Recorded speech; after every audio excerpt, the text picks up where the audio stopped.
Really? Hmm. I guess that's what. Oh, hey. Uh, Thanks for coming. I'm Patrick Ejima Washburn here in my Sanctum Sanctorum.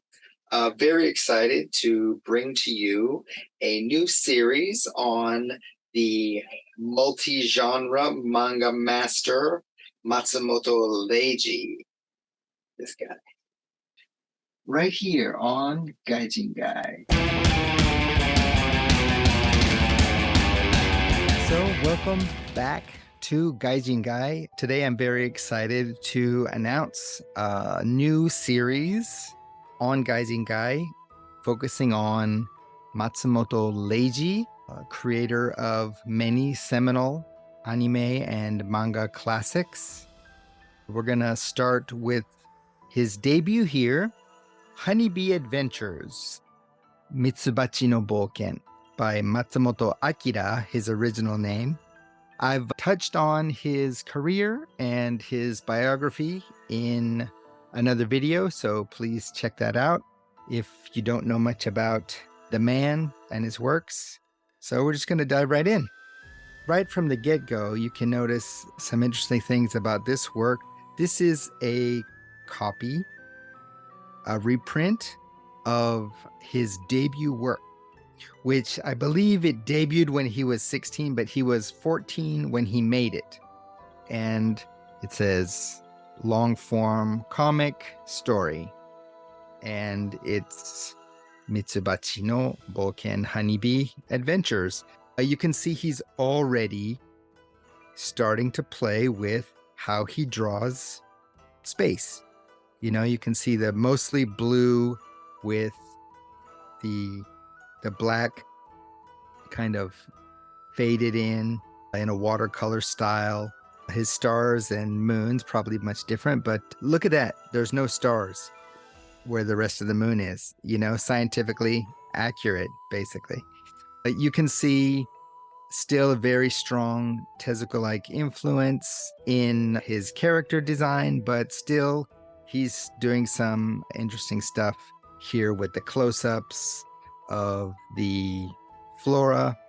His name is here in kanji. After this, for a while, he goes by Matsumoto Akira, the Akira in hiragana. Let's go ahead and open her up. Okay, so he won, looks like he won a contest. It says like new artist king, long form manga, Honeybee's Adventures. Inside it says Adventure of Bee, Matsumoto Akira. And again, we have very detailed background and cute little character. In this, compared to the front cover, you can see the eyes are much smaller, so it's like he's already trying to do his own thing. Let's see. And let's dive in.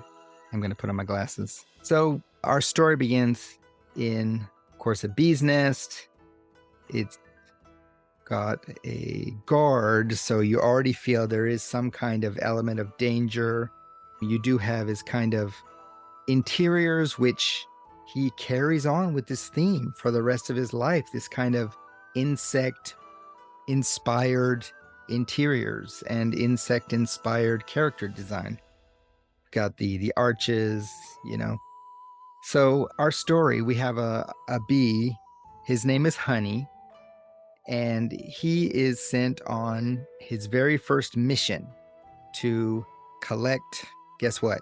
To collect pollen. I believe that's his mother sending him off, telling him beware of spiders. So what do you think he's going to meet up with? We'll see. Again, like, you've got this 3x3 grid pattern, which is very interesting. It's square, which is, he's really worked well within this format using this grid pattern. You've got lots of details in the background, flowers of different sizes. He's focusing on the foreshortening.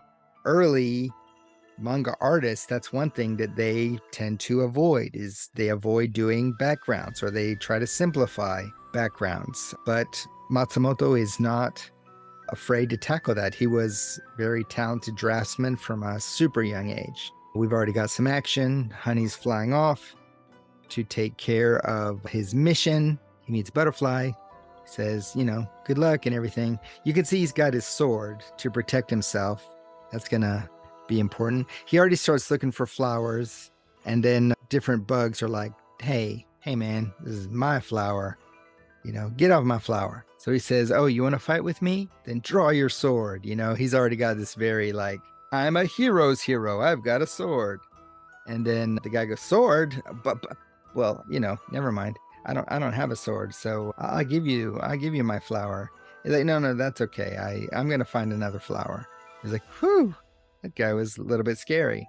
So he keeps making his way among the bugs. He meets a Abu, I think is horsefly. He meets a horsefly named Buckle, and Buckle warns him like it's gonna rain soon. You better find some cover. And of course, it does start raining and thundering, and Honey is desperate to find some place to hide.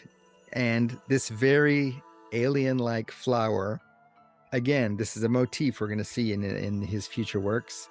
Very cool, beautifully rendered action scene for, this is a teenager, and he's already got like this lighting and everything. The use of shadows is excellent.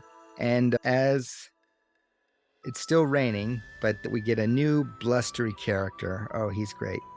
This character starts going, look, get out of my way. Better, clear off because here I come. And Honey, of course, says, hello, I'm Honey. And he says, well, I'm a beetle. I'm not sure what kabutomushi are in English. They're very popular, large beetles with the horned front. And anyway, this guy's name is Cult or Klute. Klute. Let's go with Klute. So Klute is a kind of a blowhard, and he's like, I'm of all the bugs, like I'm the toughest, I'm the best. And then he slips and he falls into a hole, and he's like, I'm gonna die. And Honey's like, oh man, I guess I better help him. So he decides to try out, use his amazing acrobatics, swing a little pussy willow down there, and he helps him. And of course, he's grateful, and he said, we'll probably meet again. Take care, tra-la, and he, scampers off. Finally, the rain lifts, but it's nighttime. He's pretty sure it's too late to go home. He's asleep. He wakes up. Look at that. Great panels. Just fantastic. And I love this kind of almost surreal proportions and everything that's going on in there. All right, so he's ready to carry on with this mission. Of course, he gets caught in the spider's web. One thing that you can say about this, it was probably influenced by an animated film that Matsumoto watched in Osaka.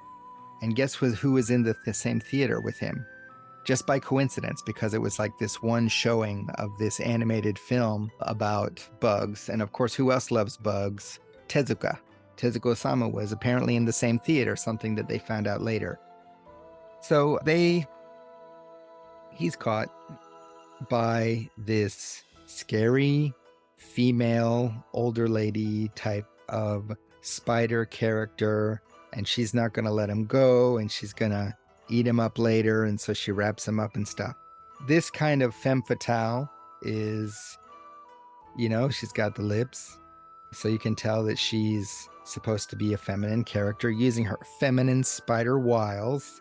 And again, this is a theme we're going to see again and again throughout his career.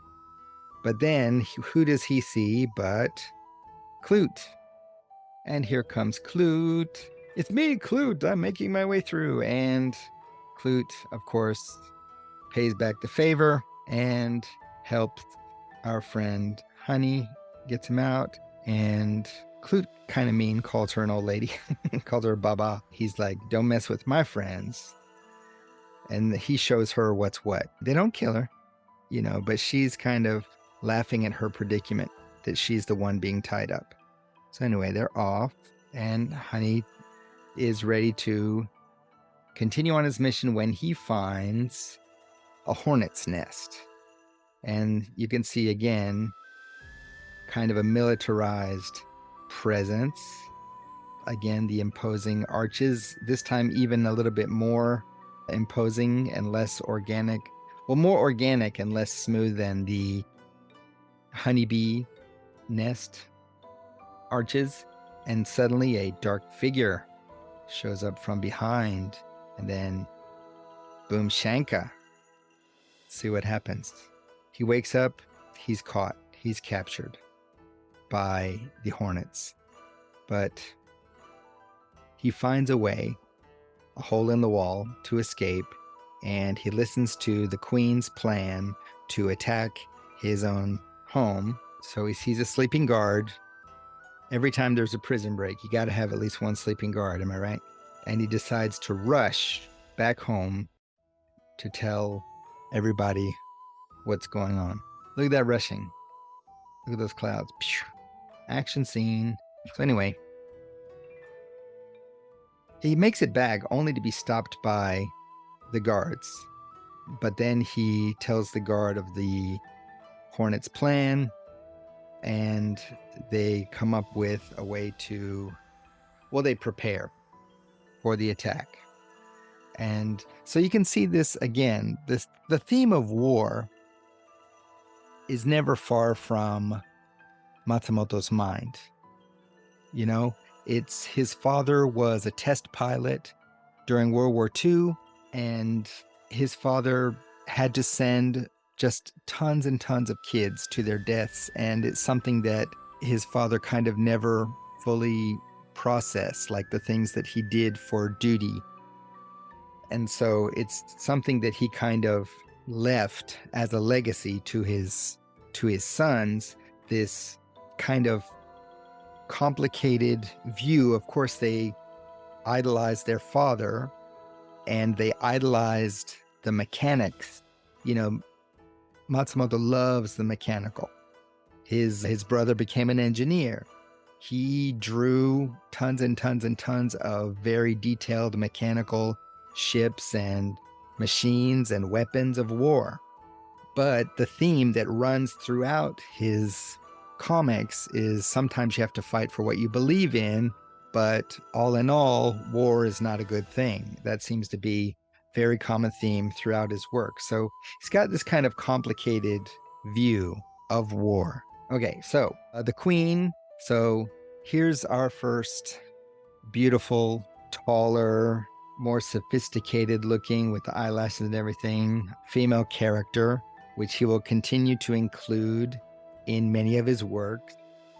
The queen, and it looks like the battle is about to begin.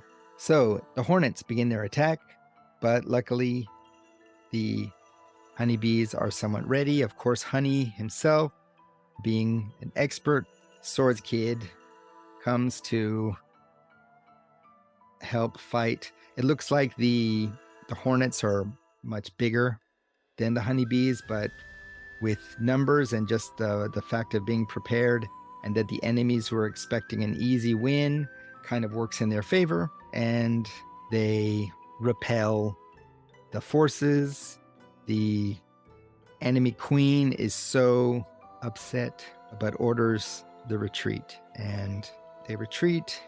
His mother's very proud of him. He gets called before the queen and thanked by the beautiful queen, and he's very happy, of course. And it's like an all's well that ends well. Beautiful floral scene closing out. And then you have, what do you have here? You've got the narration, you know, so like peace ruled in all the land. So the narration bubble, the narration is another thing that continues to show up in many of his works. And then we have a final color panel with Honey and the Pretty Queen, dated 1953, November 17th. So there you go. And I suppose that is the Queen. So that's our first look at early Matsumoto Leiji. I'm not sure if I'm going to go chronologically on this, but we'll see. we'll just see how it goes. I will probably be starting another series related to another contemporary of his. So look forward to that, and look forward to more Matsumoto and other Gaijinguy videos right here on Gaijinguy.